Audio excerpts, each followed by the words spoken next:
Social media पर जैन समाज के सबसे लोकप्रिय जैन न्यूज चैनल महालक्ष्मी की ओर से रात्रि 8 बजे आपके पास द्वितीया का दिन। और आज करेंगे दो बात, सीधी बात आपके साथ सादर जय जिनेंद्र के साथ। आज समाज के लिए, कमेटियों के लिए और हमारे समाज किस दिशा और दशा को बिगड़ रहा है, आज आपसे 3 ऐसे सवाल बहुत ज्वलंत मुद्दे लेके आए हैं आपके पास। आज किसी तीर्थ की बात नहीं, आज अपने इस तीर्थ के जो अंदर बैठे भगवान, उसके बारे में आज कुछ बात कर रहे हैं आपसे। यह दृश्य देखने से पहले आप 23 दिसंबर 2020 यही दृश्य थे।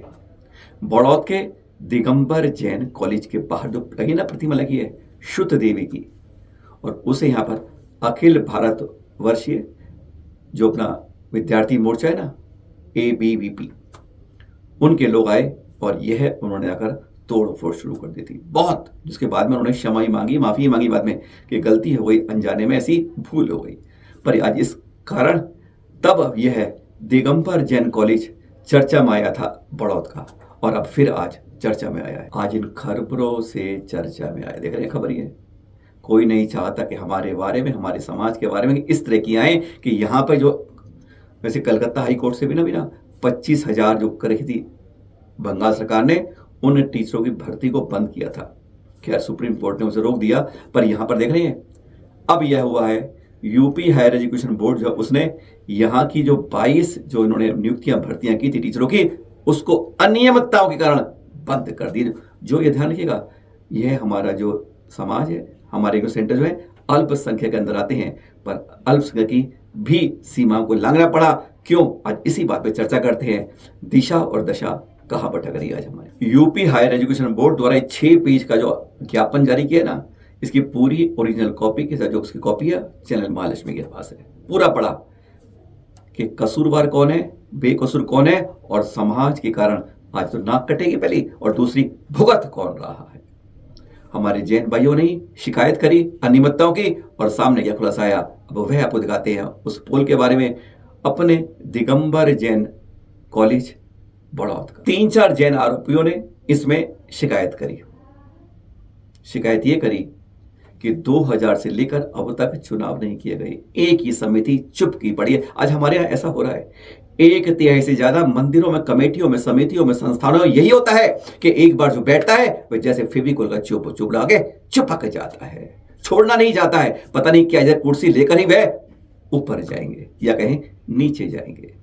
आज हमारे यहाँ ये बहुत ज्यादा हो रहा है, और उसी कारण, और फिर अदालत में जाओ, उसको केस को डाल दो, ऐसा डालो कि बस जरैम जागी, कुछ नहीं होगा, बस डब्बा दो। यही अनियमितता निकला। और दूसरा फिर क्या गया कि जो भर्ती की गई, यह इन्हें नहीं करनी चाहिए थे, अधिकार नहीं था, और इन्होंने इसमें अनियमितताएं करी गई हैं। अल्पसंख्यक के अंदर आने के कारण जो सेक्रेटरी है ना मंदिर की, जो उन्होंने लड़ाई लड़ी इस कॉलेज की ओर से, उनके सचिव ने अपने जवाब दिए कि हाँ भाई, चुनाव तो कर लेते, लेकिन सरकारी के साथ न्यायिक प्रतिक्रियाओं में लंबित पड़ा है, इसलिए हमने चुनाव नहीं हुए। और फिर दूसरा ये अल्पसंख्यक माइनॉरिटी के अंदर आता है, इसलिए यूपी हायर एजुकेशन बोर्ड की इसमें प्रावधान नहीं लगते हैं। लेकिन जब हम अनियमित तय करेंगे, और हमें जो अंदर से पता चला, साथ में एक और है इंटर स्कूल यहाँ पर स्थानकवासी का, वह जब भर्ती करते हैं ना अपनी माइनॉरिटी का लाभ लेते हुए, सभी स्थानक वासियों की टीचरों में भर्ती की जाती है। ये हमें जो सूत्रों ने बताया है। और हमारे इस कॉलेज में अब जो 22 भर्ती हुई है, अब इसमें अपने आप पता करिए इसमें कितने दिगंबर सेन समाज के टीचरों को भर्ती किया गया है। तो वही लगता है कि हम जो हमें अधिकार मिलता है उसका हम गलत इस्तेमाल करते हैं, और अनियमितता बरतते हैं, और सही नहीं करते, और पूरी नाक समाज करती है, स्कूल की करती है, कॉलेज की करती है, समाज करता है, और सब कुछ छिन्न भिन्न हो जाता है। एक के अधिकार खिसता है और दूसरे के लिए एक सकीर बन जाती है, और स्कूलों पर निशान बन जाता है।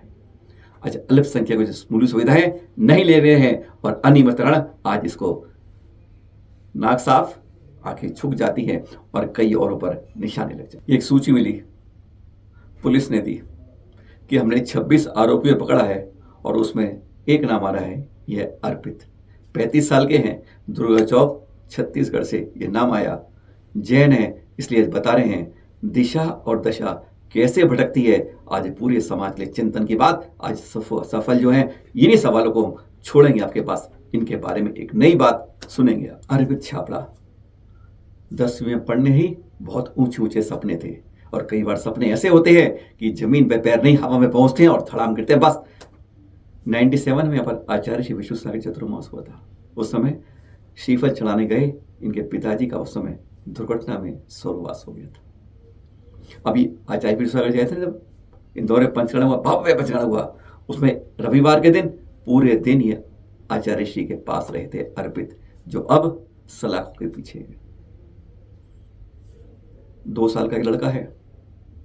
जब पत्नी फिर गर्भवती हुई तो पता चला बेटी है, एबॉर्शन करवा दिया।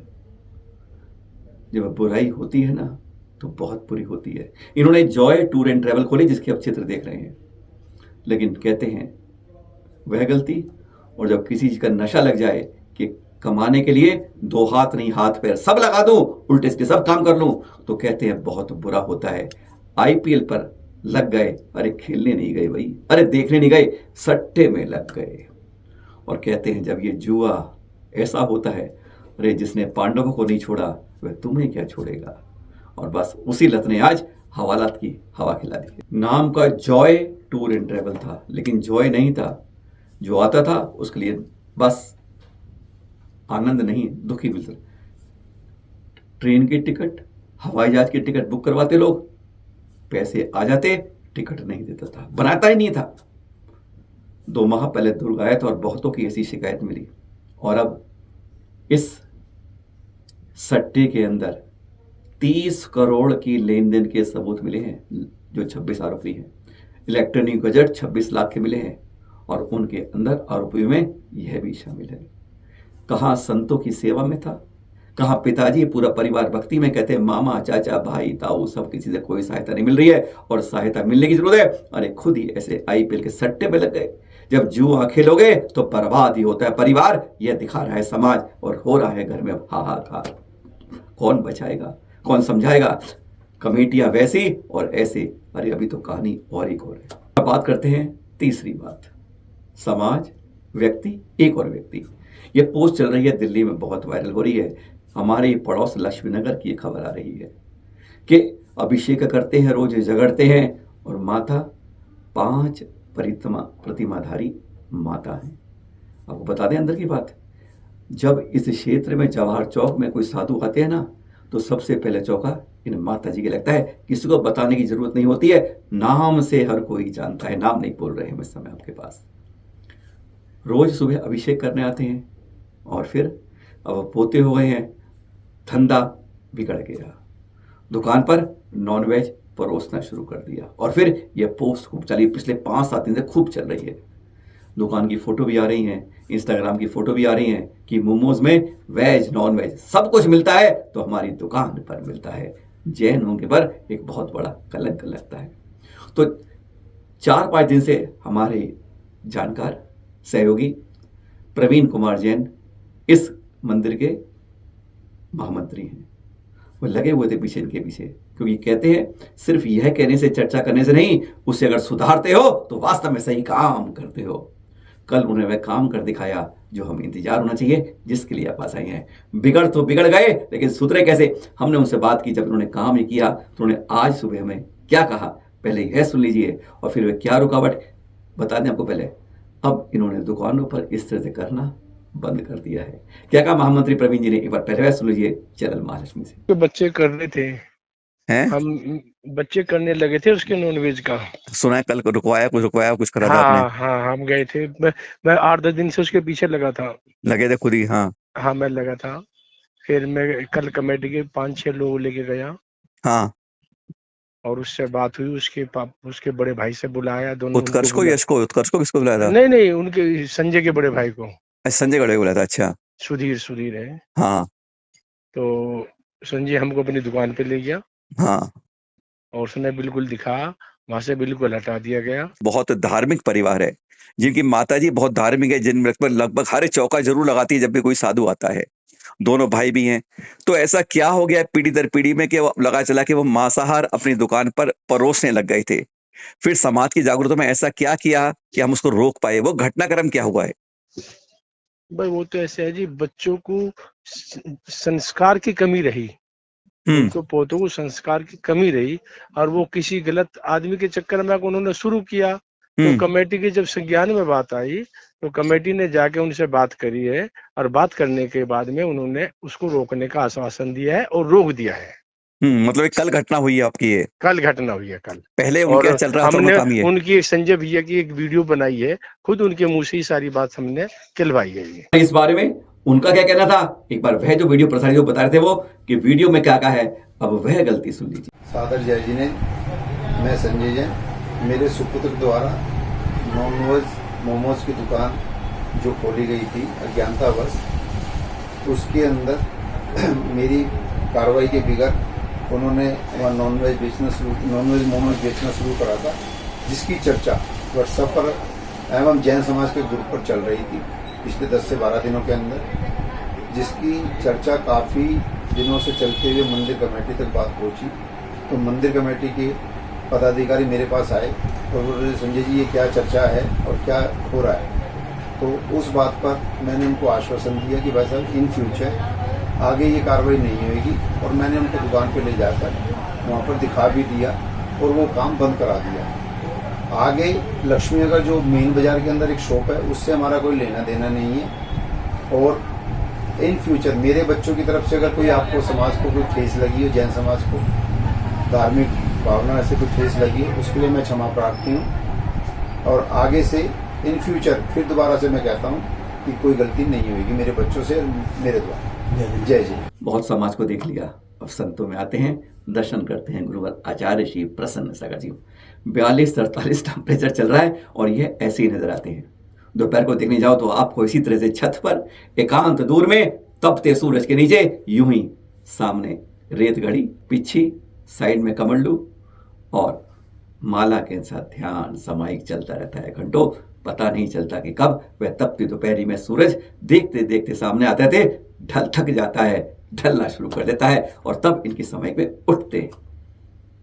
पता है इनका आज भी नहीं, बीते कल और बीते परसों विधि ना मिलने से उपवास हो रहा है, आहार नहीं हो रहा है।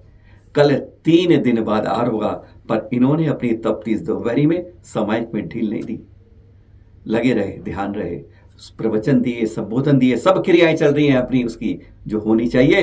और पर अब अक्षय तृतीया है कल, और कल इनकी के दिन आप कह सकते हैं कि 3 उपवास बाद कल आहार के लिए तैयारी होगी, फिर कि इनकी विधि मिलेगी। यही भावना भाई, और फिर मिलेंगे आपसे कल सुबह 8 बजे। कुछ खास बात करेंगे आपसे कि कैसे हमारे प्रथम तीर्थंकर जब महामुनि रास्ते 180 दिन का, तो उन्होंने संकल्प किया था कि मैं अब कायोसर मुद्रा में तप में बैठूंगा, लेकिन उसके बाद ध्यान के बाद 1, 2, 10, 20, 30, 50, 100, 200, 219 दिन भी क्यों नहीं मिली उन्हें आहार की विधि, तब भी उन्हें अपना भूख थी ना प्यास थी, पर तड़पन थी कि मुझे वह दिखाना है, आहार लेने जाना है, इसलिए कि आने वाले भविष्य में दिगंबर साधु को बताना है। पर क्या बताना है, क्यों जरूरत है, और दुनिया में एक सबसे बड़ा अजूबा है तो दिगंबर संतों की आहार की चर्या है, वह का अजूबा कल बताएंगे आपको। इसी जानकारी मिलेंगे कल आपके पास सुबह 8 बजे अक्षय तृतीया के पावन दिन। सादर जय जिनी हिंद के साथ देखिएगा जरूर।